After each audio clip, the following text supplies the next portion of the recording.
अस्सलाम अलैकुम। Welcome back Samiya beauty tips में। आज हम जानेंगे कि कौन सा मशरूब कब पीना चाहिए ताकि आप दिन भर तवाना रहें और हाजमा भी बेहतर रहे। नंबर 1, पानी।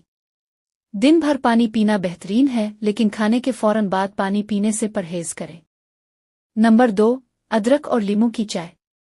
सुबह खाली पेट पीने से निज़ाम हाजमा बेहतर रहता है। नंबर 3, दही की लस्सी। गर्मियों में दोपहर के खाने के साथ लस्सी जिस्म को ठंडक पहुंचाती है। नंबर 4, माल्टा और गाजर का जूस। सुबह नाश्ते के साथ पीना विटामिन सी हासिल करने का बेहतरीन तरीका है। नंबर 5, हल्दी वाला दूध। रात सोने से पहले पीने से क़ुत मुदाफ़ियत बेहतर होती है। नंबर 6, चिया सीड्स यानी तुखम बालंगा का पानी। 2 खानों के दरमियान पीना वज़न कम करने और जिस्म को हाइड्रेट रखने में मदद देता है। अगर वीडियो पसंद आए तो लाइक करें, अपने दोस्तों के साथ शेयर करें और रोज़ाना ऐसे मुफीद देसी नुस्खों के लिए समिया ब्यूटी टिप्स को ज़रूर फॉलो करें। अल्लाह हाफ़िज़।